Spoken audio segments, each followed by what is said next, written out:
das grandes preocupações de quem é diagnosticado celíaco é conseguir evitar a proteína que está presente em quase tudo, mas principalmente nos alimentos.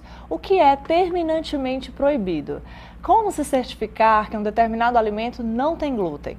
Para esclarecer as principais dúvidas sobre alimentação livre de glúten, recebemos hoje a nutricionista Ticiana Falcão. Seja bem-vinda. Obrigada.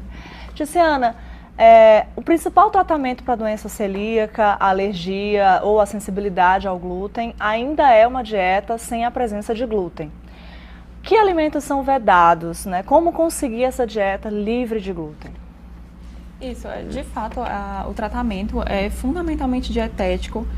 O celíaco, principalmente, eu gosto de alertar que se ele não retirar o glúten da dieta, ele pode desencadear outras doenças relacionadas a fígado, a rim, até mesmo a câncer. Então, a retirada do glúten, ela é essencial, ela é fundamental.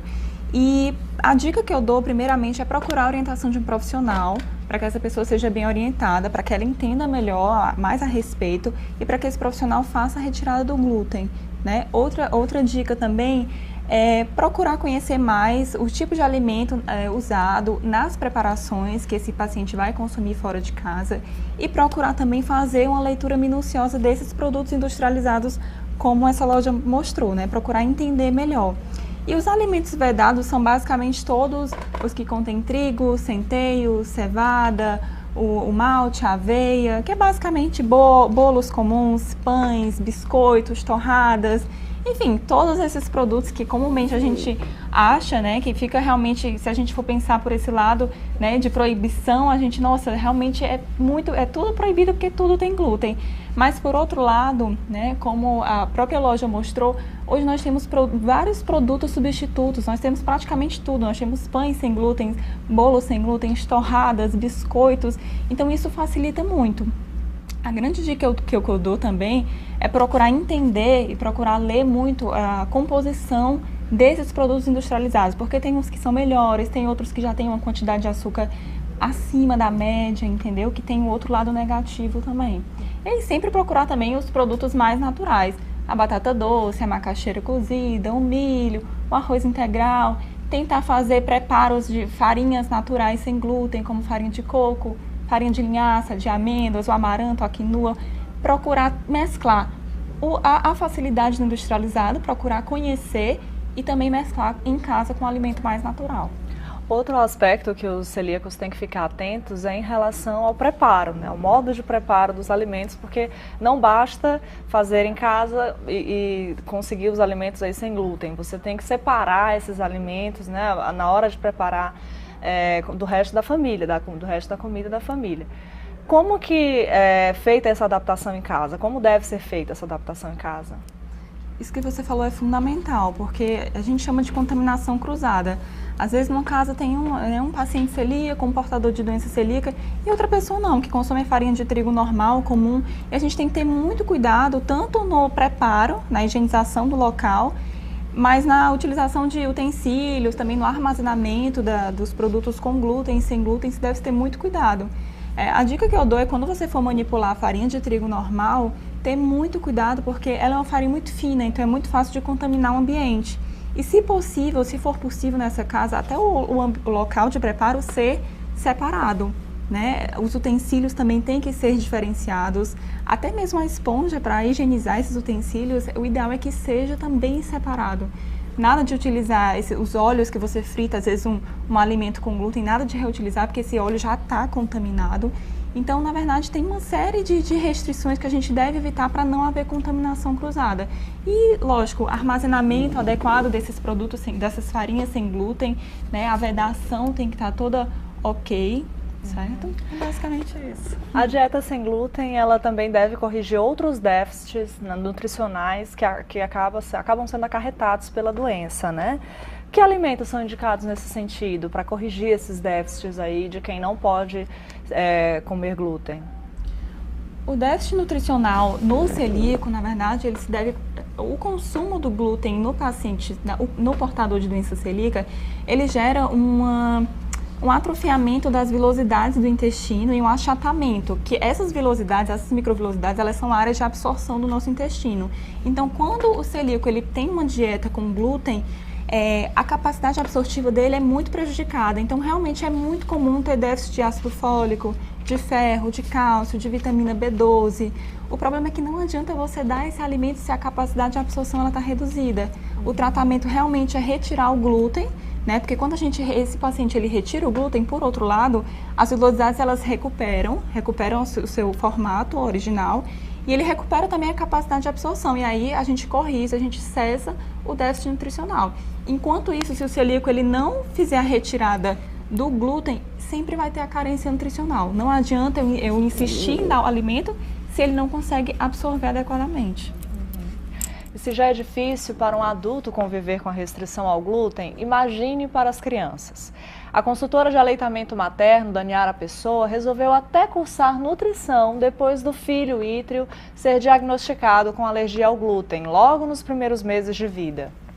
Para as crianças que têm alergia ao glúten, os cuidados com a alimentação devem ser redobrados. Daniara Pessoa é mãe do Ítrio, que foi diagnosticado com o problema ainda nas primeiras semanas após o nascimento. Na verdade, ele não é celíaco, né? A doença celíaca não tem cura, né? Ele é alérgico. Então, assim, tinha muitas alergias e refluxo. Ele tinha um refluxo muito forte, que mesmo com medicação ele não melhorava. Daniara conta que a alimentação do filho segue regras específicas, mas nem por isso ele deixa de sentir o gosto e o prazer de comer. Assim, eu baseio a alimentação dele no mais natural possível. Então é fruta, verdura, né? Almoço, arroz, feijão. Hoje ele já pode carne, coisa que ele também não podia antes, né? Peixe. Mesmo em festas e na escola também, quando tem algum evento na escola, eu procuro mandar o mais parecido possível do que vai ter na escola. Para ela, o curso de nutrição está ajudando a cuidar melhor não só da alimentação dos filhos, mas de outras crianças também. Quando ele nasceu, que eu comecei a estudar as alergias, comecei a estudar alimentação, porque eu fiquei muito preocupada quando ele fez 6 meses, né? E agora, ele vai comer o quê? Aí, quando eu comecei a estudar, ele teve uma anemia muito severa, ele não conseguia tolerar medicamentos. Então, eu tive que recuperar essa anemia dele só com alimentação. Então, eu comecei a estudar e comecei a me apaixonar, né? Então, foi quando eu vou fazer nutrição porque eu preciso ajudar meu filho e outras crianças. Quem continua conversando conosco sobre alimentação para celíacos é a nutricionista Ticiana Falcão. Ticiana, por que é mais comum as restrições ao glúten aparecerem na infância? Na verdade, realmente é mais comum aparecer na infância, né? Principalmente em crianças na fase de 1 a 3 anos de idade, mas não necessariamente na infância, tá? Na verdade, ela pode aparecer, desencadear até na fase adulta, porque na verdade a pessoa já nasce com essa predisposição genética. E como é uma doença autoimune, a gente não tem o controle de quando ela vai se manifestar. Então pode aparecer na infância, mas também pode aparecer na fase adulta, tá? É quando o organismo decide manifestar a doença. O aleitamento é um santo remédio, o aleitamento materno é um santo remédio para muitas questões da nutrição infantil nesse primeiro momento de vida, né? Qual a importância dele no caso da doença celíaca? Ele ajuda também o leite materno? A mãe portadora de doença celíaca, ela pode amamentar normalmente, tá? Não tem, ninguém passa a doença celíaca, ela já é uma predisposição genética. Mas, assim, como você falou, o leite materno ele é super nutritivo, ele trata muito em relação à saúde da criança, mas ele não previne a doença celíaca, tá? Na verdade, a criança ela já nasce com essa predisposição genética, não há como a gente prevenir. E se essa criança for diagnosticada também portadora, se ela for, né, celíaca, o ideal é que a mãe faça realmente uma dieta também isenta de glúten. Mas certo? O leite materno, ele pode continuar sendo administrado. Isso, enquanto ela estiver amamentando, se a criança, né, porque tem mãe que amamenta até os 2 anos de idade, então, enquanto ela estiver amamentando, se essa criança for portadora de doença celíaca, a mãe também deve fazer uma dieta isenta de glúten. E como é que a gente pode identificar os sintomas da doença celíaca no bebê ou na criança ainda muito pequenininha? Assim, tem sintomas clássicos, né? Diarreia, isso também aparece nas crianças? Isso, a gente tem os sintomas que a gente fala que são os sintomas clássicos, né? Que é aqueles sintomas de indigestão, a distensão abdominal, a diarreia ou a constipação também, náuseas, né? O vômito em si da criança. É muito comum também na criança a irritabilidade e a fadiga também, a anemia também, como essa mãe falou, ela é muito comum na criança, tá? Mas esses sintomas, eles também podem aparecer de forma isolada, e aí que fica o diagnóstico mais difícil. Mas aí a mãe tem que ficar bem atenta em relação a isso. E outro sintoma muito importante é que geralmente a criança celíaca, quando novinha, descoberta desde novinha, geralmente ela apresenta uma estatura muito abaixo da média. E o peso também, ela nunca ganha peso suficiente por conta da dificuldade de absorção dos nutrientes. Entendi. E para finalizar, como que a gente pode dar à criança uma alimentação saudável, de criança, mesmo livre do glúten? Bom, a primeira dica que eu quero dar para as mães que desconfiam é realmente não deixar para depois, procurar saber realmente diagnosticar o mais precoce possível o seu filho, porque ela atrapalha muito o desenvolvimento da criança por conta da dificuldade de absorção desses nutrientes. Mas se a mãe também se dispor de fazer receitas, hoje a gente tem muitas receitas sem glúten, muita. A gente tem, eu mesma, eu estava até lhe falando, né, que eu fazia muita receita em casa, não por ser celíaca, tá, mas porque o glúten ele é muito associado a doenças autoimunes. Então eu faço bolo de cacau, com farinha de coco, com óleo de coco, com ovo, eu faço muito bolo de banana também. É muito natural, 100% integral, livre de glúten. Tem também muitas receitas de cookies, que é muito bacana para criança também.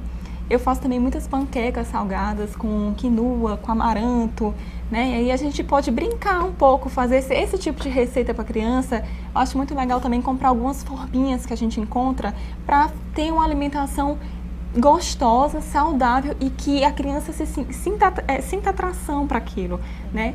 Eu digo que tudo é possível. Realmente esse paciente ele vai ter uma certa restrição, principalmente fora de casa, mas com acompanhamento profissional dá para se tornar tudo mais fácil, desde que a mãe ela